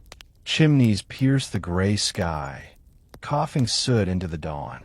The industrial age has arrived, and with it, humanity's endless urge to bottle, brand, and sell cleanliness itself. You take a deep breath, and it tastes like iron and cold dust. Fresh breath is going to need a miracle. You walk down a crowded street, where factories hum and carriages rattle over cobblestones. The scent of oil, horses, and sweat mingles with something faintly floral. A sign outside a pharmacy catches your eye. New tooth powder for whiter, healthier teeth. Inside, shelves gleam with tins and glass jars labeled Dr. Sheffield's, Beady Berries, and Erica Nut Dentifrice. The chemist, sleeves rolled up and mustache waxed to perfection, grins as he scoops white powder into a paper packet. Best in the city, he says. Chalk, soap, and a touch of peppermint. You tilt your head. Soap? Yes, sir. Cleans the mouth thoroughly, he adds proudly. You picture the foam, the aftertaste, and can't help muttering. Thoroughly indeed. Historians still argue whether these early industrial recipes were based on science or marketing. Some were legitimate attempts at hygiene, using baking soda and calcium carbonate to scrub away plaque. Others were chemical roulette, packed with bleach, borax, or ammonia. If your teeth didn't sparkle, at least they disintegrated evenly. Still, progress is progress. Across Europe and America, barbershops and apothecaries start selling standardized tooth powders. They come in shiny tins with flowery promises. Removes stains, sweetens the breath, preserves youth. Every claim sounds miraculous. None are regulated. You chuckle, imagining someone brushing with borax and thinking, ah yes, youth restored.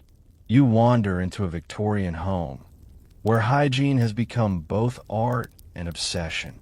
A lady in lace sits before a vanity lined with ivory-handled brushes and polish jars. She dips her brush into a powder of crushed coral and soda, then scrubs delicately, lips pursed like she's performing surgery.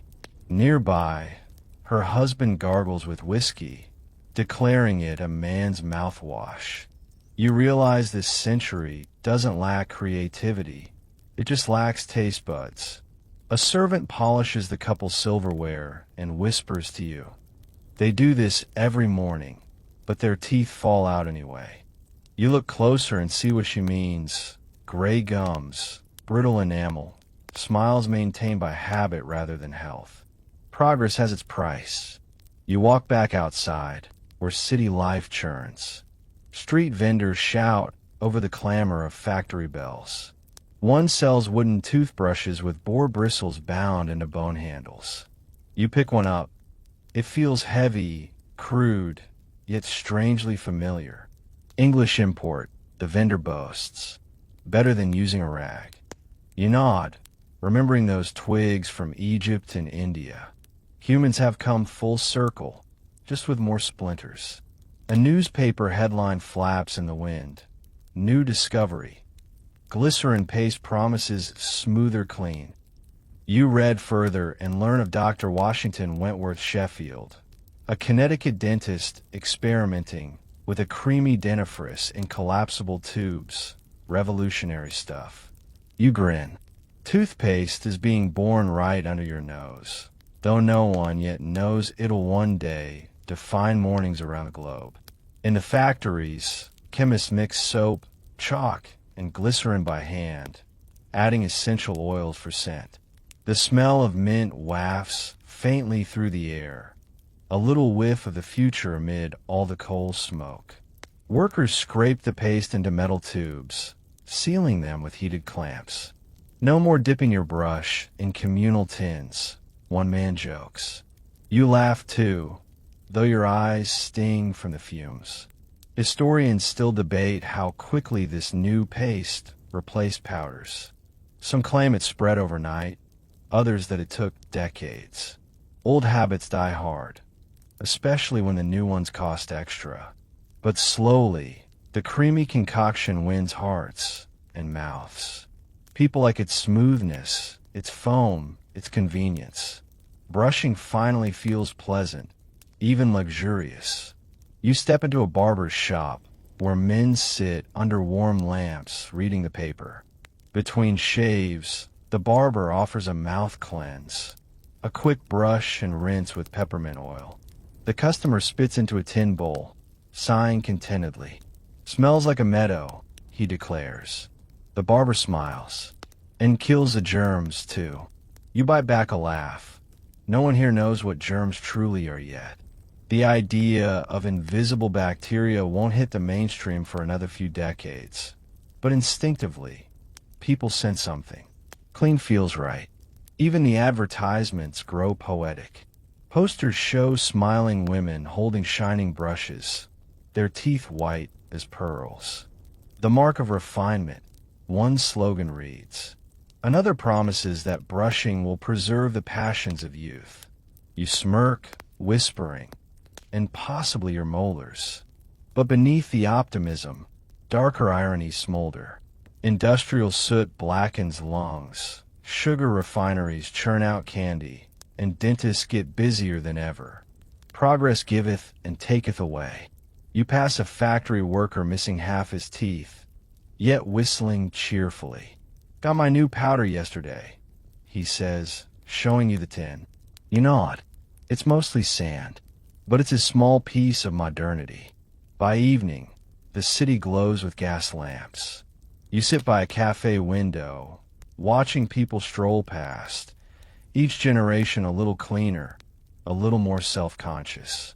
You dip your own brush into a tin of chalk and peppermint, scrubbing while the clatter of carriage wheels echoes outside.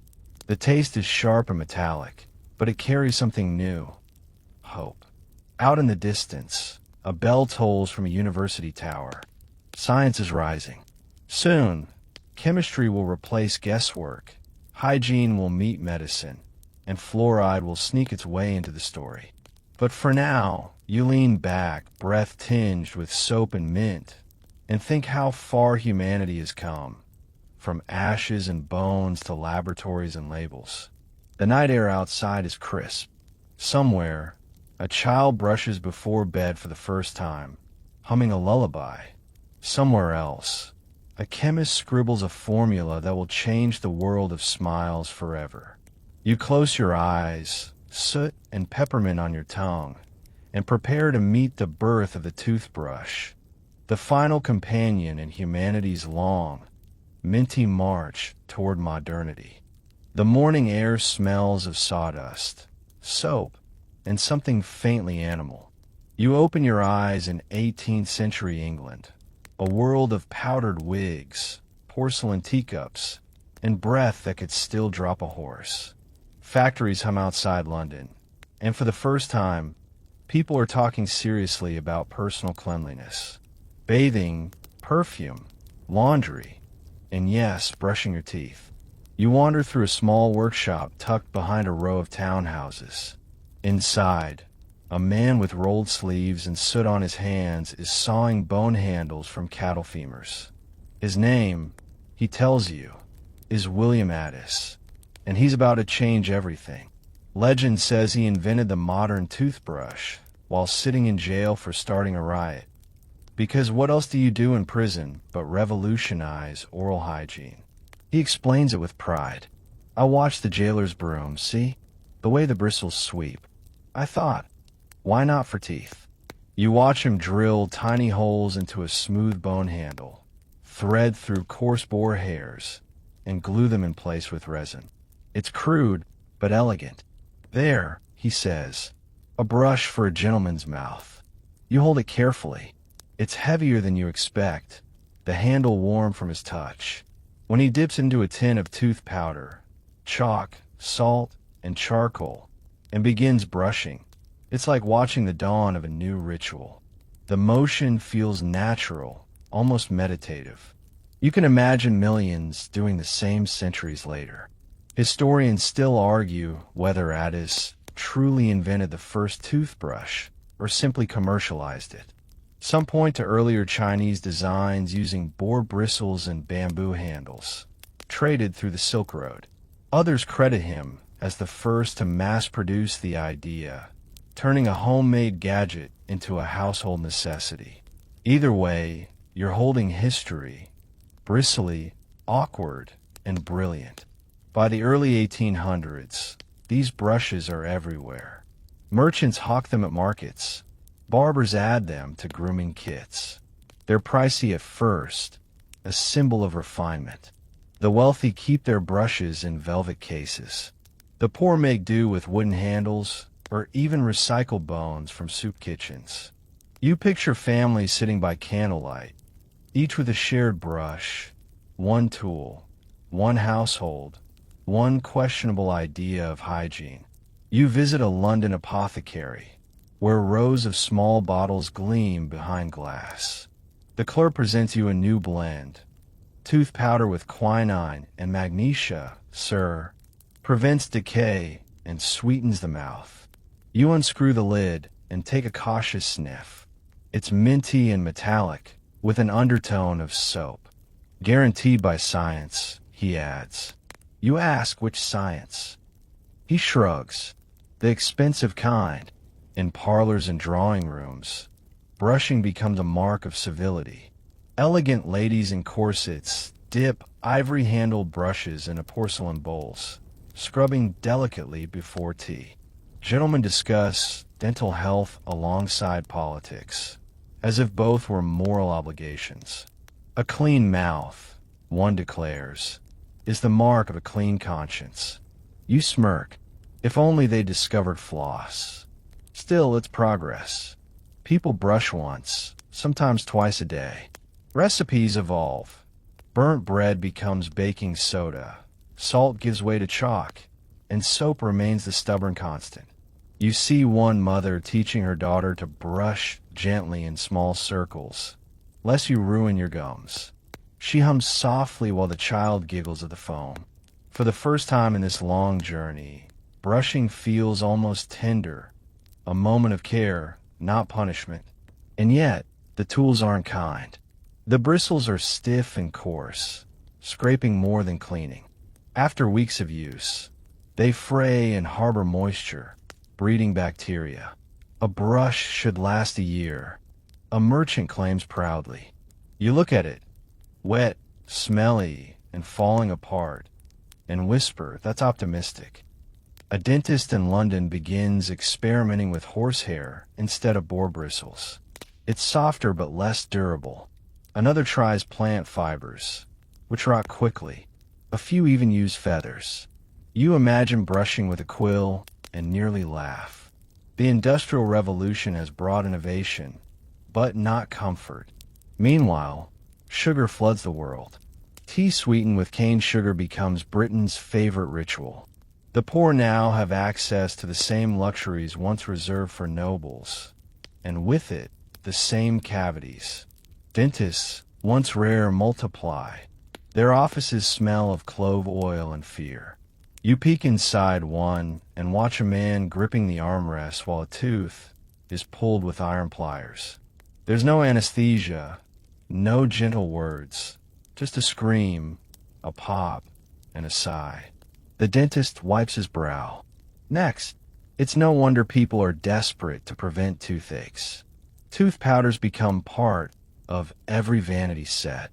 You see brands boasting carbonate of lime, Florentine chalk, patented freshness, all printed in swirling gold letters. The age of advertising is dawning. Historians still debate whether the 18th century's obsession with brushing was health-driven or vanity-driven. In truth, it's both. A clean mouth now signals intelligence, wealth, and discipline. Poor dental hygiene becomes a social stigma. You overhear one lady whisper at a ball. Her smile, so yellow, so provincial. You roll your eyes. Humanity has finally made bad breath a class issue. As evening falls, you stroll through gaslit streets where apothecaries glow behind foggy windows. You catch glimpses of brushes hanging like ornaments, glinting under flickering light. In one display, a poster reads, "From bone to brilliance, the gentleman's smile." You grin at the tagline, realizing how deeply marketing and morality have fused. In the quiet of your lodging, you light a candle and try the Addis brush yourself. The boar bristles scratch your gums, but leave your mouth strangely refreshed. The paste, chalk and peppermint, tastes cleaner than soap, at least. You spit into the basin and watch the foam swirl like gray milk. Progress, you think, always starts with discomfort. As you rinse your brush in a tin cup, you can feel another century waiting just beyond the window. Steamships, telegraphs, and gaslights will soon give way to electricity, science, and fluoride. People will stop guessing and start knowing. For now, though, the world smells faintly of mint and coal smoke, of revolution and routine. You place the brush beside the candle, the bristles glistening and the flames glow, and realize this little tool, born in prison, carved from bone, has become the silent companion of civilization. Tomorrow, the Victorians will take it further. They'll turn brushing into ritual, etiquette, and obsession. But tonight, London sleeps with cleaner mouths than it did a century ago, and for the first time in human history, mint dreams linger in the dark. The morning fog rolls through narrow London streets, curling around lampposts and horse carts. You breathe in the scent of coal smoke, soap, and lavender perfume, the aroma of a world obsessed with appearances. This is Victorian Britain, where brushing your teeth has become a ritual of elegance and etiquette. If you're not polishing your smile, you're practically a social outlaw. Inside a townhouse parlor, you watch a lady in lace bend over her vanity. Her reflection glows in the soft morning light as she uncaps a delicate porcelain pot labeled tooth powder, pearl, and chalk.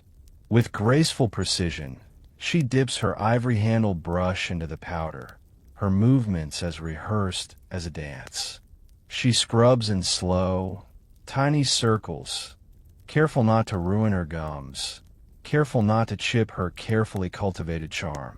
When she spits discreetly into a lace cloth, yes, really, she looks up and sighs. A lady's smile must never betray her secrets. Her husband, meanwhile, stands nearby with a tin of his own. Baking soda, salt, and glycerin, he says proudly. For a gentleman's composure. You nod, watching him polish like he's scrubbing the deck of a ship.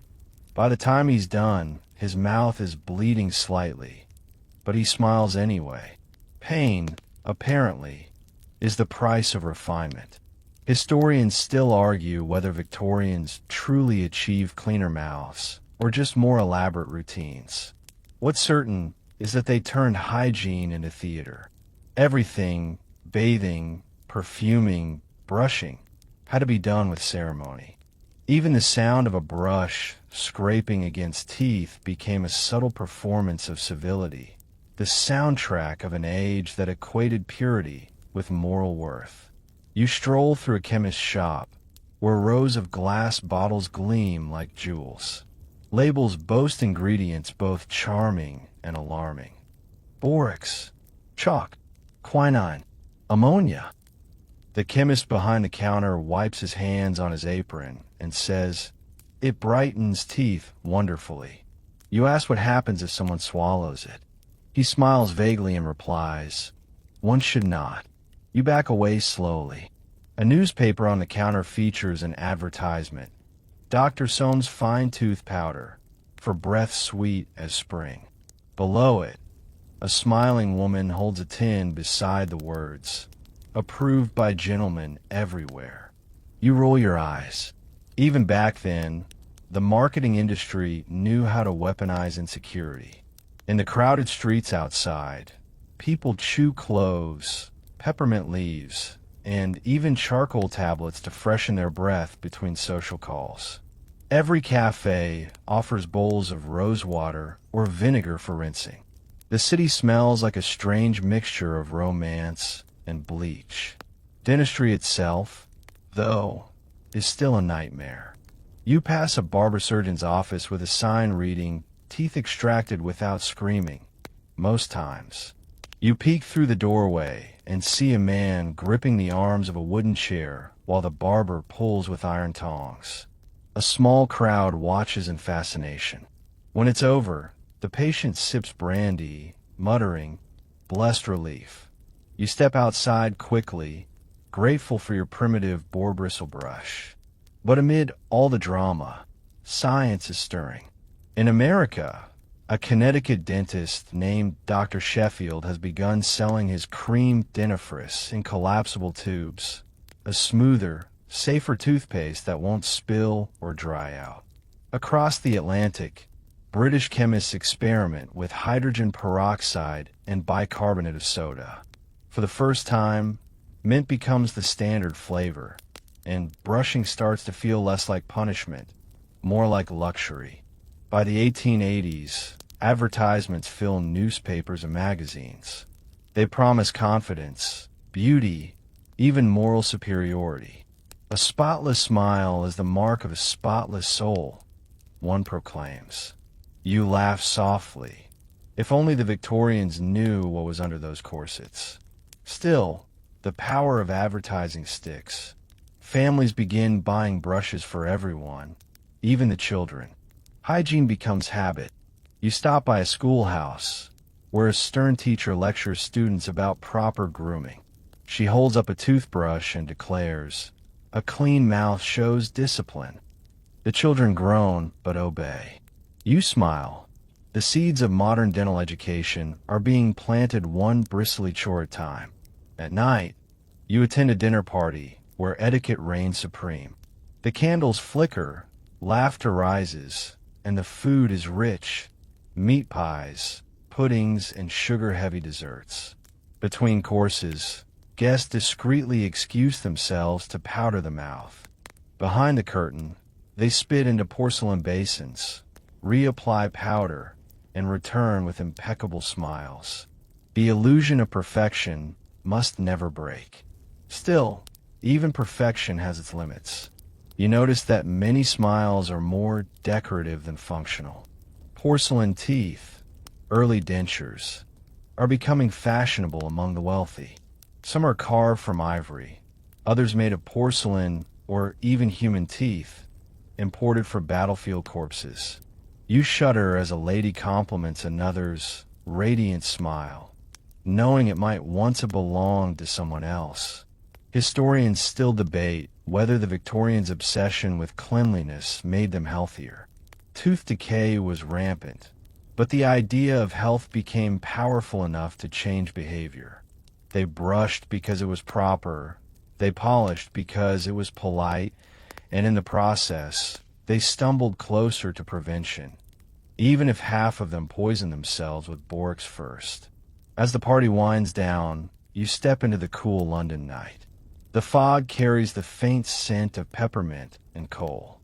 Street lamps flicker as carriages roll by, their wheels clattering like distant clockwork. You can almost hear the hum of modernity beneath it all, a world on the brink of science, advertising, and mass production. You find yourself staring into a shop window, watching the reflection of dozens of brushes hanging in neat rows, each one a tiny promise: control, confidence, civility. You reach up, touch your teeth, and realize that somewhere between superstition and science, humanity has learned something profound. That taking care of your mouth isn't just vanity, it's self-respect. Tomorrow, the industrial rhythm will quicken. Soldiers will march, wars will break, and in the trenches of history's darkest hours, brushing will transform from luxury to necessity. The mini-revolution is about to begin. The world rumbles awake under gray skies and marching boots. You open your eyes to the 20th century, the age of wars, machines, and mass production. Gone are the velvet powders and porcelain jars. Now, brushing your teeth is about discipline, not decoration. The minty revolution is here, and it begins in the trenches. It's the First World War. The ground trembles with artillery, and the air smells of mud, sweat, and tobacco. You crouch beside a line of soldiers preparing for inspection. One of them, young, grimy, and barely awake, pulls out a small kit issued by the army: a toothbrush, a tin of tooth powder, a bar of soap. "They want us to brush every morning," he grumbles. "Even out here." His buddy laughs. Clean teeth in a dirty war. Yet this order, buried in military regulations, will quietly change the world. Historians still argue whether it was hygiene or morale that drove it, but the effect is undeniable. Brushing becomes habit. When millions of soldiers return home after the war, they bring that habit with them. Civilians adopt it, families teach it, and soon, a clean mouth becomes as patriotic as a polished boot. In America, companies like Colgate, Pepsodent, and Crest rise to meet the moment.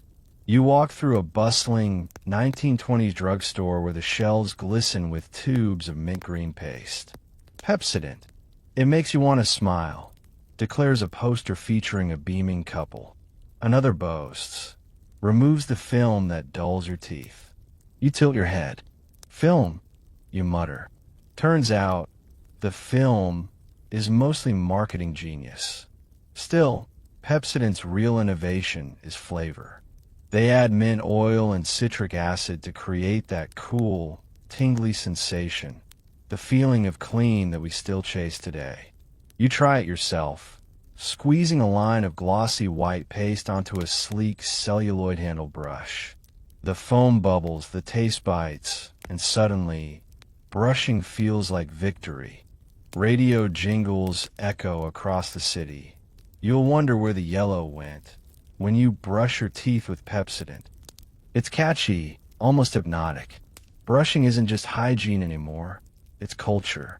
The toothpaste tube has become as essential as the morning newspaper. But the world doesn't stay calm for long.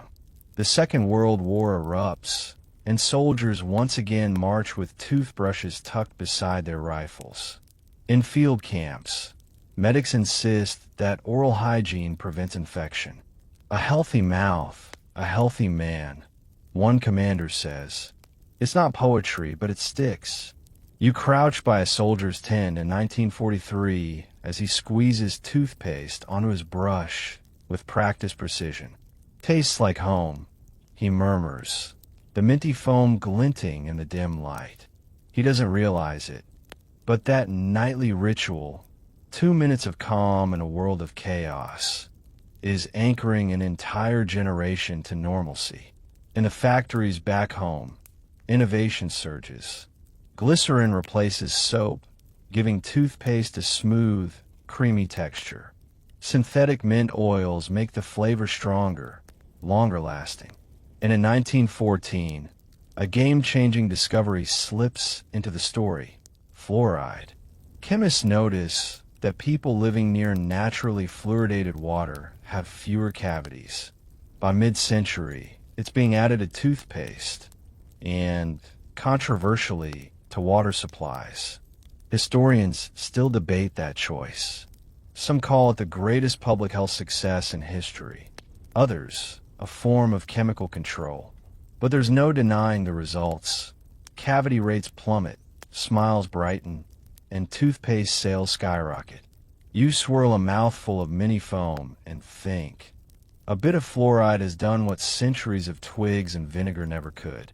The 1950s bring a tidal wave of advertising. On black and white televisions, immaculate spokesmen assure you that brushing twice daily wins friends and jobs. A smiling housewife tells you that her husband kisses her more since she switched to Colgate. It's the toothpaste of love, she beams. You can't help but chuckle. Romance by chemistry. In another ad, a stern dentist holds up a model jaw, intoning, remember, a brush in the morning, a brush at night. Somewhere in the suburbs, millions obey. Kids stand in front of bathroom mirrors, brushing to the rhythm of jingles, spitting into pink porcelain sinks, and grinning at their foamy reflections. You walk through a 1950s kitchen where a mother lines up her children after breakfast, toothbrushes in hand.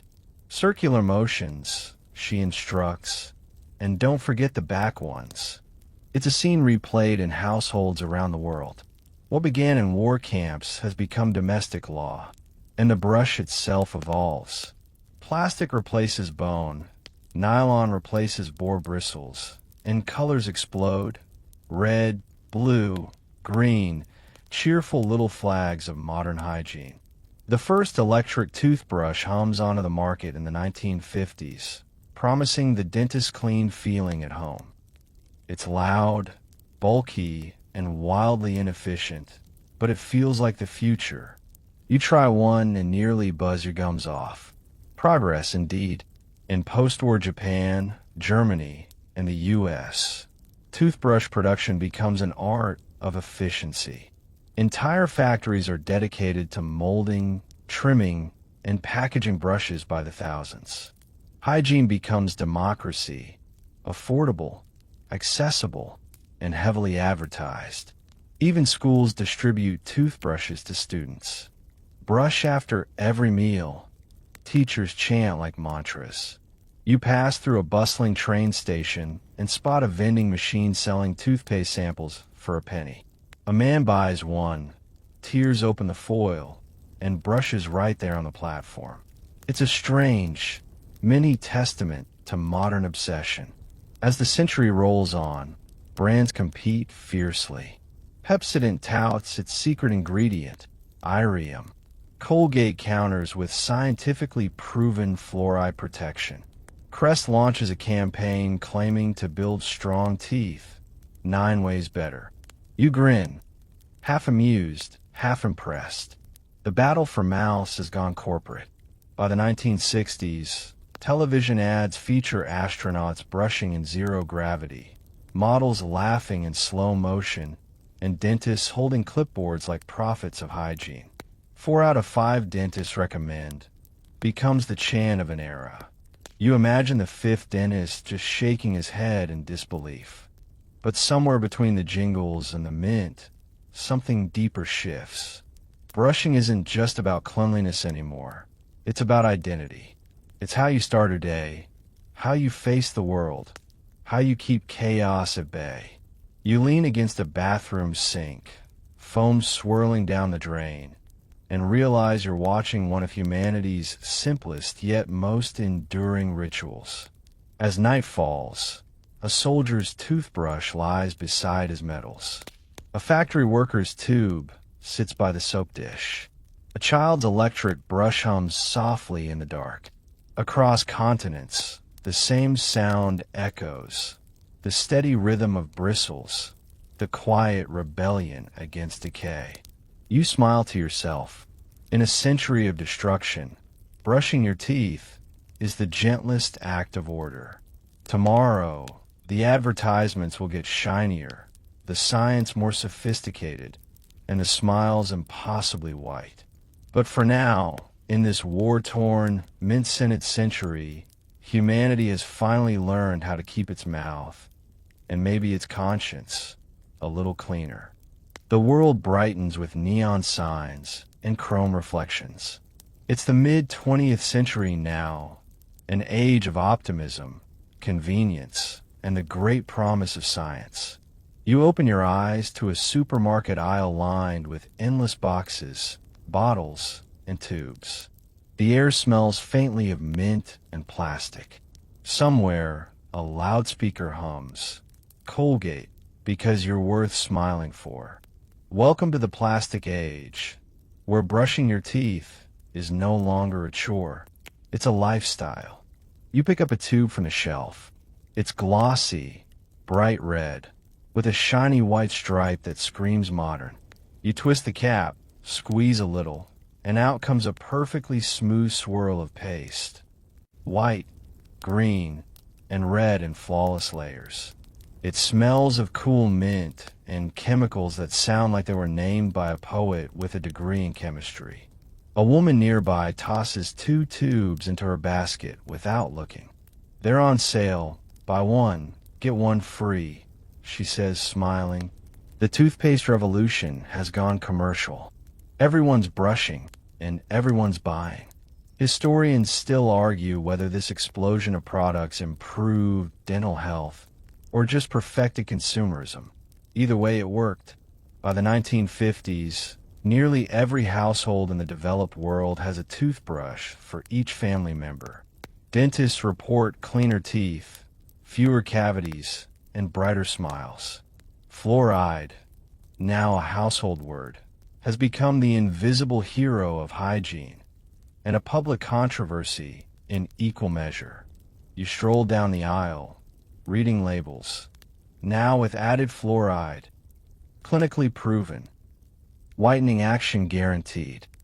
Each brand promises salvation in a tube. Toothpaste has become theology, and everyone's a believer.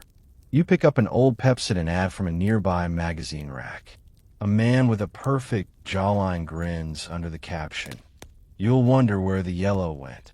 On the next page, a woman beams beside the slogan, "Be kissably close," with Colgate.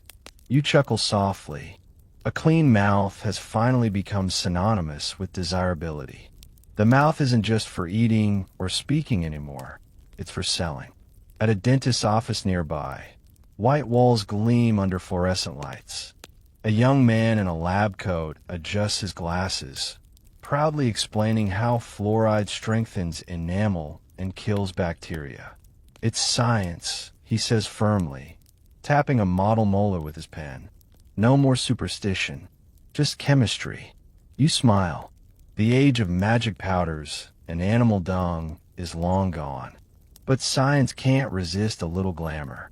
In a 1960s television commercial, a young couple brushes side by side in perfect synchronization. The narrator's voice purrs. Strong teeth, bright smiles, happy lives. You can almost hear the mint foaming between the lines. And then comes the plastic. Smooth, colorful, and everywhere. Brushes are no longer carved from bone or wood. They're molded in factories by the millions. Nylon bristles replace boar hair, finally making brushing both effective and comfortable. The new handles come in cheerful colors: sky blue, cherry red, sunny yellow. Even children begin to love brushing, mostly because their brushes now look like toys. You stand in front of a mirror at a mid-century sink. The toothbrush in your hand hums. It's electric, sleek, futuristic. The first truly functional electric models are finally small enough to use comfortably. They promise a dentist-clean feeling at home. The bristles vibrate, your gums tingle, and for a brief moment, you feel like brushing has entered the space age. Historians still debate whether this innovation was born from necessity or pure marketing. Some say electric brushes genuinely help those with dexterity issues. Others claim it was simply another way to make people feel modern. You decide. It doesn't matter. It's fun either way. You walk through the bustling streets of New York. Billboards flash giant smiles in every direction. Colgate fights decay. Crest, approved by the American Dental Association. Pearl drops for Hollywood teeth. The entire skyline grins at you. Meanwhile, fluoride toothpaste has become the great unifier of modern hygiene.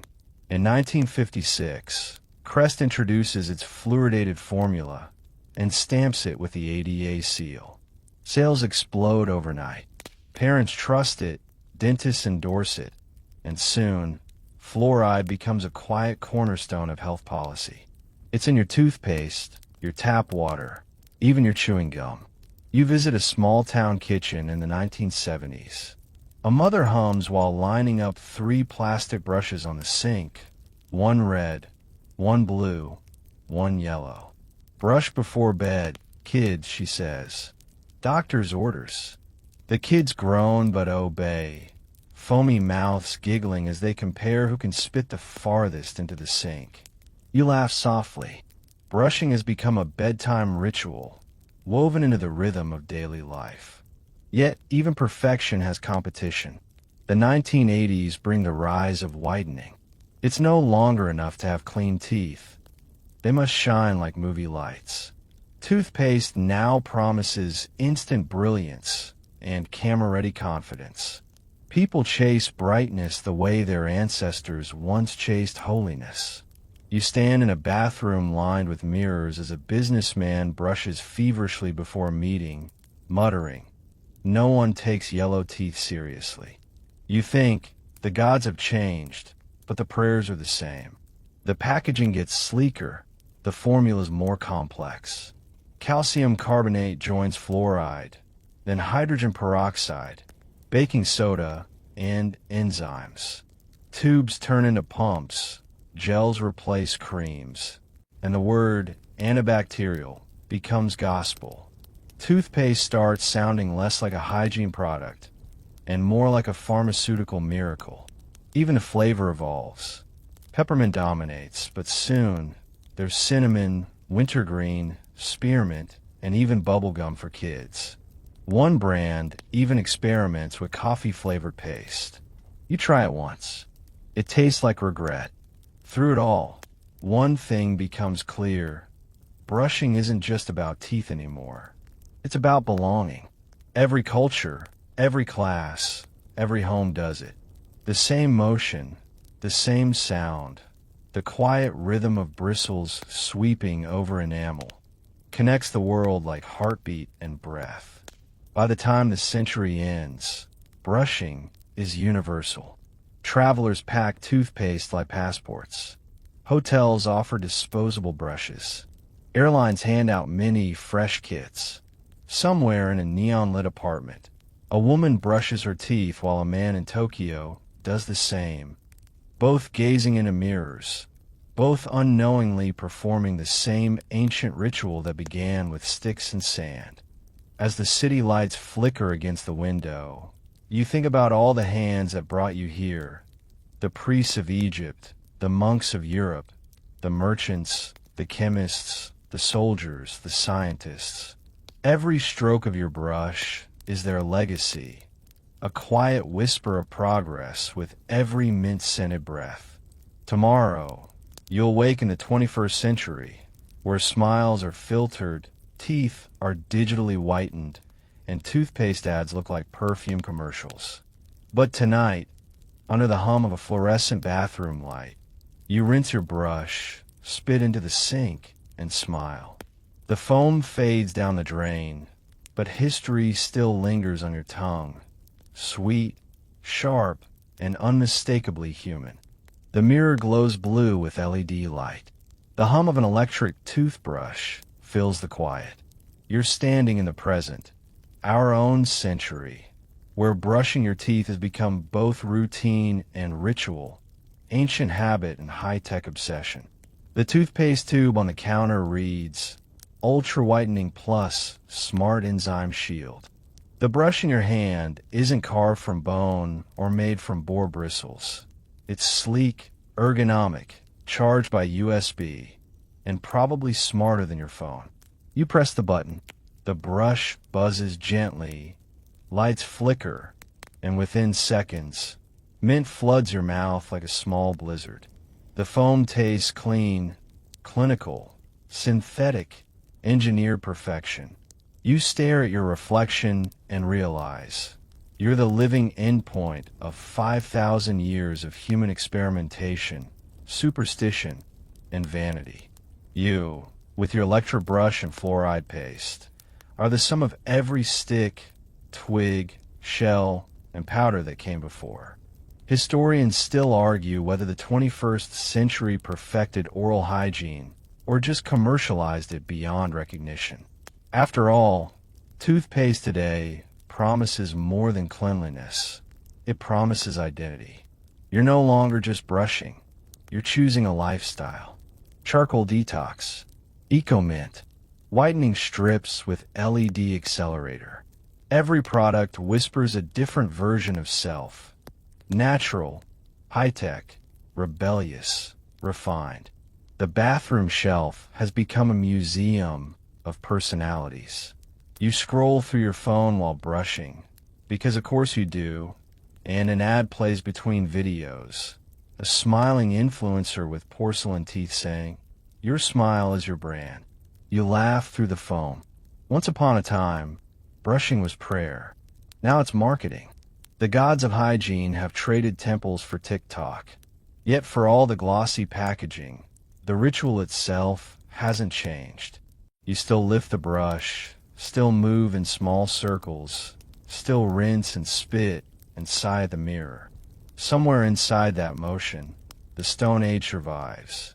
The same instinct to scrub away the day, to start clean again, remains untouched by centuries of invention. You visit a dentist's office, bright, spotless, and humming with machinery. A wall screen plays a looping animation of smiling molars. Fluoride varnish, enamel sealants, sonic scaling. The words sound futuristic, but the goal is prehistoric, survival. You sit in the chair, and the dentist taps your chart on a tablet. "You're brushing well," she says. "Keep it up." You nod. 5 millennia of human persistence, reduced to 5 calm words. Out in the world, people chase perfection. Toothpaste now claims to whiten in 3 days, remineralize enamel, strengthen gums, and even balance mouth pH for holistic wellness. You watch someone in a coffee shop use a portable UV sterilizing toothbrush case and think, we use to chew on neem twigs for this. But not all progress is hollow. Science has finally delivered what generations dreamed of: real prevention. Cavities decline, gum disease drops, and smiles last longer. Dentists no longer pull teeth in market squares. They preserve them with lasers and resin. Charcoal and bone dust have become micropolishers and nanotech foams. The tools are sleek, the results spectacular.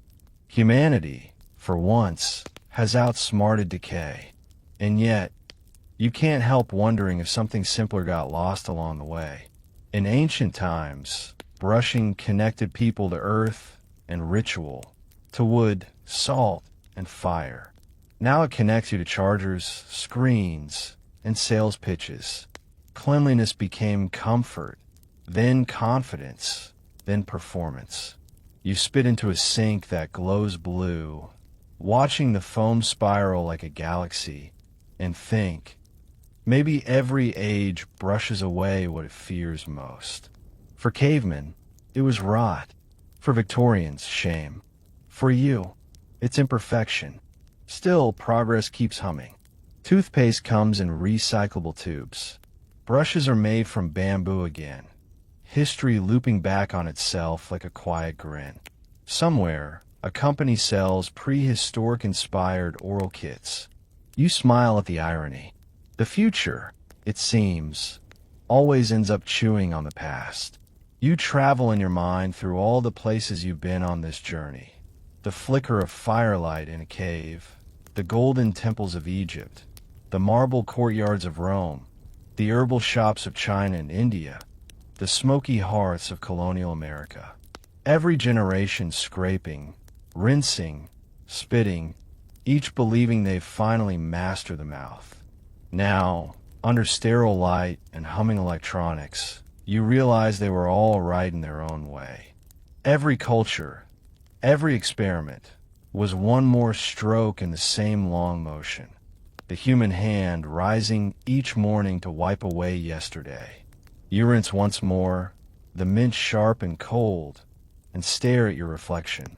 Clean teeth, clear eyes, and somewhere behind that routine, 5,000 years of history smiling back. The brush clicks off, the hum fades, the silence feels ancient, and slowly, almost instinctively, you smile. You set the toothbrush aside and let the quiet settle in. The lights dim, soft and amber. You breathe out through your nose, feeling the faint coolness of mint still lingering on your tongue. Somewhere beyond the walls, traffic hums and fades like a distant tide. It's strange, isn't it? How something so ordinary, brushing your teeth, can hold an entire history inside it. Every motion, every flavor, every rinse connects you to those who came before. The ones who chewed on twigs by firelight, who ground eggshells in a powder, who brushed with sand and soot and hope. They didn't know your name, but they gave you this rhythm, the quiet reassurance that no matter how chaotic the world becomes, you can still wake up, clean up, and begin again. The mint softens, the air slows. You picture the long chain of mornings stretching back through time. Millions of small awakenings, millions of tiny rituals, all leading here to you. Your reflection in the glass blurs as your eyes grow heavy. The hum of the electric brush fades to memory. You feel lighter somehow, grounded, as if your body still carries the calm persistence of those who shaped this ritual from ash and water. So tonight, as you drift towards sleep, remember this. The story of brushing isn't about vanity. It's about care.